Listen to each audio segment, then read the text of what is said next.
Selamat malam, my student. Ini adalah pertemuan setelah kita lebaran kemarin, habis itu UTS langsung. Maka kita lanjutkan pertemuan selanjutnya yang akan membahas tentang secara spesifik apa itu mengenai pengertian pidana secara umumnya. Baik, my student. Dikatakan pengertian pidana merupakan suatu penderitaan yang dibebankan kepada mereka yang bersalah melakukan suatu tindak pidana dan memiliki sanksi pidana. Sanksi pidana ini adalah merupakan yang paling kejam di dalam hukum pidana, sehingga dalam penjatuhannya harus benar-benar memperhatikan manfaatnya bagi pelaku pidana. Di samping di samping pidana di samping hukum pidana, di dalam hukum pidana dikenal pula dengan tindakan yang memiliki filosofi yang berbeda di antara pidana itu. Ada beberapa istilah pidana dalam bahasa Latin dikatakan bahwa pidana itu berasal dari bahasa Latin atau nestapa atau derita seperti denda dan pembalasan. Istilah pidana dalam bahasa Yunani dikata merupakan ganti rugi ya atau uang pengganti ya. Pidana yang merupakan suatu penderitaan adalah suatu pidana yang sengaja dikenakan oleh pihak yang berwenang pada seseorang yang telah terbukti melakukan suatu perbuatan pidana yang dilarang atau tindak pidana. Itu yang dimaksud di dalam suatu konsep pidana ya. Jadi pengertian pidana adalah sesuatu merupakan penderitaan yang dibebankan kepada suatu pelaku pidana yang memiliki sanksi pidana, di mana sanksi pidana itu memiliki rasa kejam atau nestapa atau membatasi suatu kemerdekaan dia di ruang publik atau keseharian dia. Itu yang dimaksud dengan pengertian pidana secara umum ya. Baik, my student. Sekarang saya ambil beberapa teori ya. Teori tentang dalam tujuan pemidanaan. Pemidanaan adalah suatu penjatuhan pidana atau pengenaan penderitaan pada seseorang yang melanggar hukum, di mana oleh petugas yang berwenang sesuai dengan ketentuan yang berlaku. Pengenaan penderitaan merupakan sesuatu yang tidak baik atau tidak dibenarkan, adalah sesuatu yang dapat dilakukan atas nama negara, karena dia berdasarkan peraturan atas nama negara ya, di mana dicarilah pada pembenaran itu dari berbagai dasar pembenaran, maka diketahuilah suatu dasar filosofi pemidanaannya terhadap seseorang, di mana diharapkan pembenaran itu akhirnya diletakkan pada alasan untuk apa pemidanaan tersebut diberikan. Inilah yang berkembang menjadi suatu filosofi di dalam suatu pemidanaan. Dari berbagai macam teori yang berkembang, tujuan pidana itu dapat dikelompokkan sebagai berikut. Pertama merupakan pembalasan, yang kedua merupakan tujuan. Nah, pidana itu merupakan pembalasan dan merupakan tujuan. Namun kebanyakan yang mengelompokkan alasan-alasan pemidanaan itu menjadi berkembang menjadi 3 teori. Pertama ada yang bersifat teori pembalasan, yang kedua ada teori tujuan, yang ketiga adalah teori gabungan. Nah itu dia karakteristik atau jenis ataupun menjadi gambaran dalam teori retribusi. Dikatakan bahwa tujuan pidana itu bukan hanya semata-mata hanya pembalasan. Di dalam teori retribusi yang dikatakan oleh Karl ya, bahwa pidana itu merupakan pembalasan semata-mata, di mana pembalasan itu adalah bertujuan utama dan di dalamnya mengandung sarana-sarana untuk tujuan yang lainnya, misalkan untuk kesejahteraan masyarakat dan ketertiban masyarakat. Nah, teori pembalasan itu bertujuan menurut Karl tadi, teori restribusi tadi, restribution ya, dikatakan bahwa pembalasan itu merupakan sarana utama untuk syarat menerapkan kesejahteraan di dalam masyarakat. Yang kedua, dikatakan bahwa kesalahan merupakan satu-satunya syarat untuk adanya pidana. Nah, kesalahan di dalam teori restribution atau restribusi, bahasa Indonesia restribution, menurut Karl ada merupakan pidana itu dilihat merupakan dari kesalahannya. Nah, dan pidana itu harus disesuaikan dengan kesalahan si pelanggar. Tetapi bukan melihat pidana itu ke belakang. Ia merupakan suatu pencelaan yang murni dan tujuannya tidak untuk memperbaiki atau mendidik atau memasyarakatkan kembali si pelanggar menurut teori restribusi ini. Ya, menurut teori restribusi ini adalah pembalasan utama. Yang kedua, dilihat dari segi kesalahannya. Bagaimana segi kesalahannya? Bagaimana pembalasannya akan diberikan oleh menurut teori ini. Nah, yang kedua adalah menurut teori utilitarian atau utilitarian menurut Karl juga bahwa tujuan pidana adalah merupakan pencegahan. Menurutnya ini, tujuan pidana ini menurut teori utilitarian atau utilitarian ya, mengatakan bahwa tujuan pidana itu adalah merupakan pencegahan. Tetapi pencegahan bukan hanya akhir ya, tetapi hanya sebagai sarana untuk mencapai tujuan yang lebih tinggi. Tujuannya apa? Adalah kesejahteraan masyarakat tadi juga. Hanya dilihat dari sini jenis-jenis pelanggaran hukum yang dipersalahkan ke si pelaku dengan sengaja atau culpa atau alpa ya.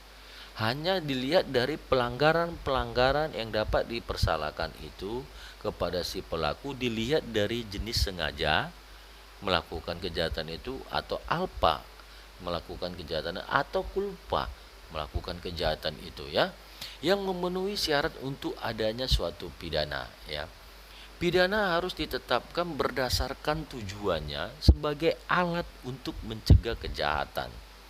Nah, di mana diharapkan pidana ini ke depan dapat mengandung unsur pencelahan, tetapi unsur pencelahan itu dan pembalasan itu tidak dapat diterima apabila tidak dapat dilihat dari pencegahan kejahatan itu demi kesejahteraan masyarakat ya. Nah, di teori utilitarian dikatakan bahwa tujuan pidana adalah merupakan pencegahan.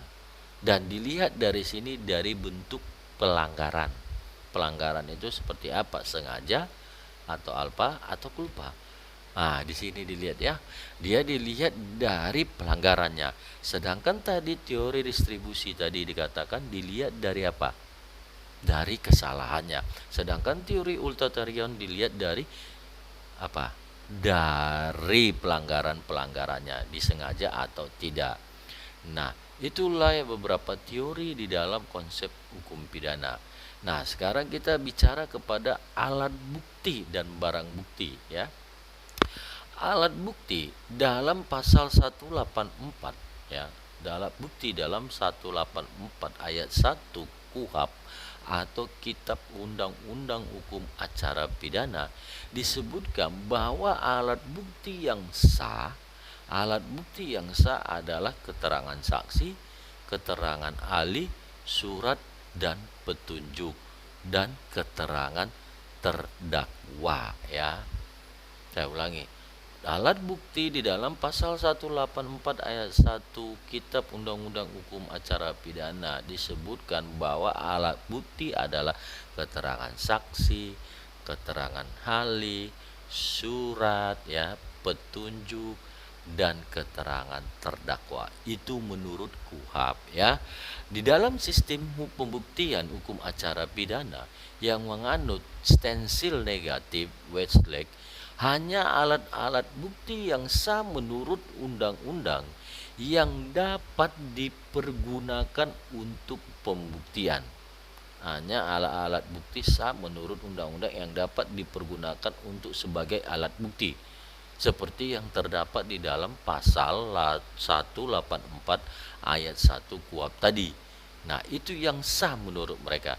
Hal ini ya berarti bahwa di luar dari ketentuan tersebut tidak dapat dipergunakan sebagai alat bukti yang sah. Ya, alat bukti yang sah.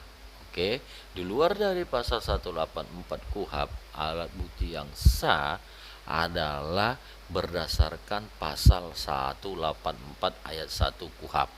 Itu alat bukti. Sekarang kita bicara tentang barang bukti, ya. Barang bukti dikatakan di dalam kitab hukum acara pidana memang tidak menyebutkan secara jelas tentang apa yang dimaksud barang bukti, ya. Namun dalam pasal 39 ayat 1 KUHP disebutkan mengenai apa-apa saja yang dapat disita menjadi barang bukti. Yang pertama, benda atau tagihan tersangka atau terdakwa yang keseluruhan atau sebagian yang diduga yang diperoleh dari suatu tindak pidana atau dari hasil dari suatu tindak pidana. Ya, saya ulangi. Barang bukti di dalam KUHP, di dalam pasal 39 ayat 1 KUHP, yaitu dikatakan barang bukti itu adalah benda atau tagihan dari tersangka atau terdakwa yang seluruhnya atau sebagian yang diperoleh dari suatu tindak pidana atau dari hasil tindak pidana. Nah, yang kedua dikatakan benda yang telah dipergunakan secara langsung untuk melakukan suatu tindak pidana atau untuk mempersiapkannya. Misalkan parang disiapkannya untuk melakukan tindak pidana itu, atau disiapkannya obeng. Nah, itu bisa benda yang telah dilakukannya, dipergunakannya pada saat terjadinya pidana itu, ya, atau peristiwa pidana itu, benda itu, misalnya pisau tadi nusuk orang, itu menjadi barang bukti, ya. Benda yang digunakan juga yang menghalang-halangi penyelidikan dan tindak pidana, ya. Yang menghalangi penyelidikan dari suatu tindak pidana, benda yang digunakannya. Yang ketiga adalah benda yang khusus dibuat atau diperuntukkan melakukan tindak pidana. Benda yang khusus dibuat untuk diperuntukkan melakukan pidana, ya. Diperuntukkan untuk melakukan pidana, misalnya pistol, itu benda yang dibuat, ya. Atau benda lain yang mempunyai hubungan langsung dengan tindak pidana yang dilakukannya. Atau dengan kata lain, bahwa benda-benda tersebut dapat disita seperti yang disebutkan di dalam pasal 39 ayat 1 KUHP. Dapat juga disebut sebagai barang bukti. Nah, selain itu, dalam buku Ederzett Imblenzett Reglement atau bahasa kerennya AIR, ya, atau bahasa kerennya HIR, juga terdapat perihal barang bukti. Dalam pasal 42 AIR, ya, disebutkan bahwa para pegawai atau pejabat ataupun orang-orang yang berwenang diharuskan mencari kejahatan itu dan pelanggaran itu, kemudian selanjutnya mencari dan merampas barang-barang yang dipakai untuk melakukan suatu kejahatan, ya, serta barang-barang yang didapatkan dari sebuah kejahatan, di mana penjelasan pasal 42 AIR menyebutkan barang-barang yang perlu disita antara lain adalah barang yang menjadi sasaran tindak pidana, ya, barang yang menjadi sasaran tindak pidana, atau bahasa Belandanya dikatakan corpora delicti. Barang-barang yang menjadi sasaran tindak pidana atau corpora delicti. Yang kedua adalah barang-barang yang terjadi sebagai hasil dari tindak pidana, ya. Barang-barang yang merupakan hasil dari suatu tindak pidana atau juga disebut corpora delicti juga, ya kan? Barang-barang yang dipergunakan untuk melakukan tindak pidana. Barang-barang yang dipergunakan untuk melakukan tindak pidana atau instrumential delicti atau instrumentia delicti, ya. Yang selanjutnya dikatakan barang-barang yang pada umumnya yang dipergunakan untuk memberatkan atau meringankan kesalahan terdakwa.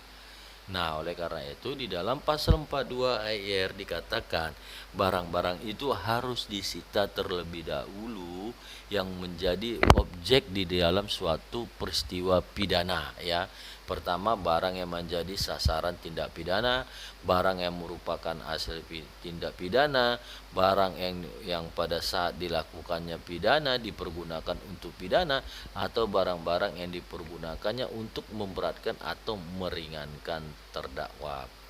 Selain dari pengertian-pengertian disebutkan oleh kitab undang-undang di atas, pengertian mengenai barang bukti juga dikemukakan oleh salah satu doktrin, yaitu beberapa sarjana hukum yang mengatakan Profesor Andi Hamzah mengatakan bahwa barang bukti dalam perkara pidana adalah barang bukti mengenai delik tersebut atau objek delik. Bahwa barang bukti dalam perkara pidana adalah barang bukti mengenai mana delik tersebut dilakukan. Jadi ibaratnya barang bukti itu menuju kepada delik yang akan diterapkan kepada dia. Contoh misalkan pisau, berarti ada pembunuhan, gitu loh.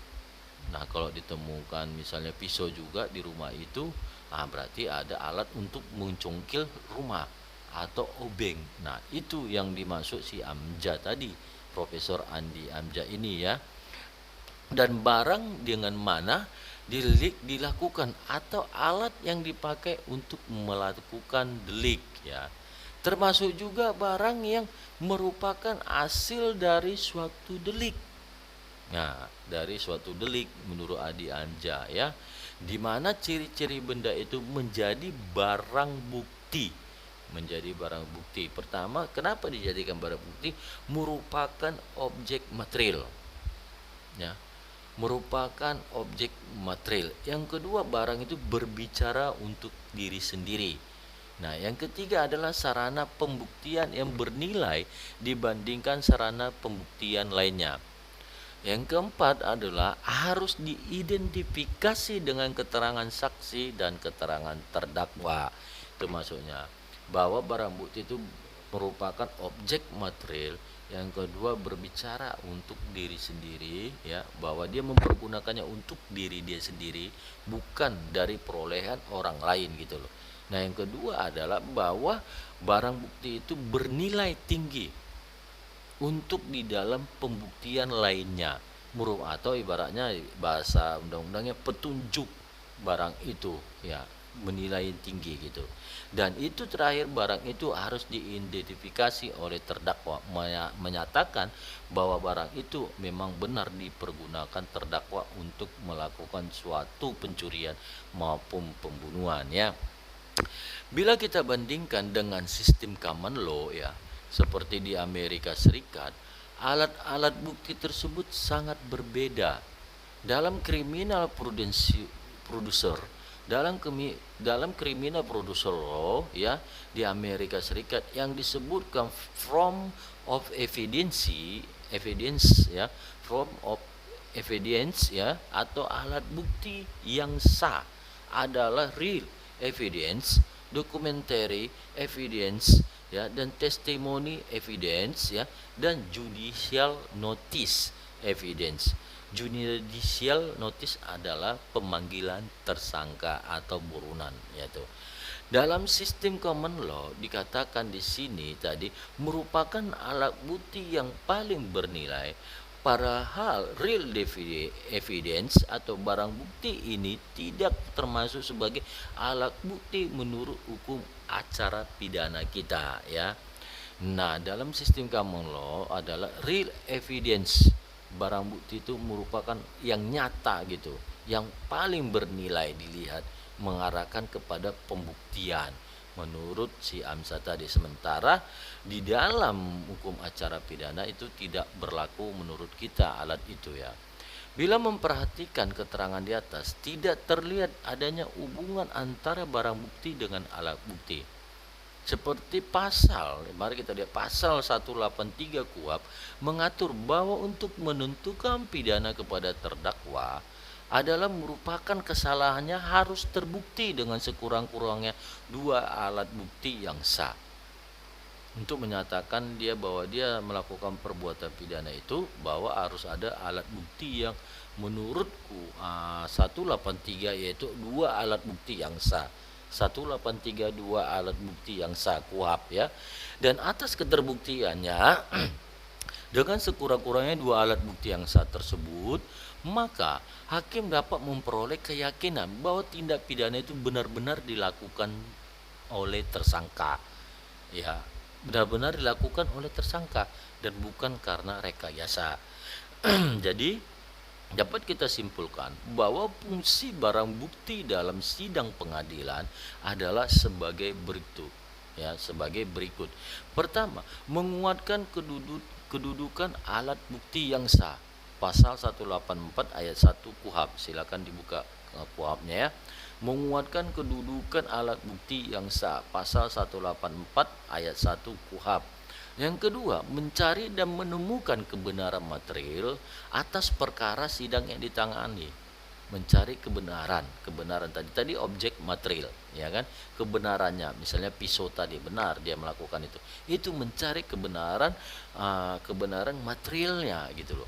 Yang ketiga adalah setelah barang bukti itu menjadi penunjang alat-alat bukti yang sah, maka barang bukti itu tersebut dapat menguatkan keyakinan hakim atas kesalahan didakwakan oleh JPU. Nah, bahwa dalam arti gini, bahwa dua alat bukti yang sah itu harus benar-benar dibuktikan secara material oleh penuntut jaksa umum. Seperti tadi pengakuan bahwa barang itu milik dia, bukan milik orang lain, ya. Bahwa memang objeknya pisau, harus jelas. Bahwa jelasnya objek pisau itu menurut keterangan dari terdakwa tadi dipastikan. Nah, itu makanya hakim dalam menjatuhkan vonis tidak sembarangan, harus kehati-hatian dengan memang membuktikan bahwa dia adalah pelaku pidana itu dengan barang bukti yang ada, maka hakim memutuskannya itu dengan yakin gitu loh. Kalau hakim tidak yakin, maka hakim akan mengatakan apakah ada bukti lain yang menguatkan kesalahan dia. Itu yang bisa saya kasih my student. Nanti saya berikan pertanyaannya setelah Anda mendengar YouTube saya. Terima kasih my student. Salam sehat dan salam sejahtera buat kita. Selamat malam.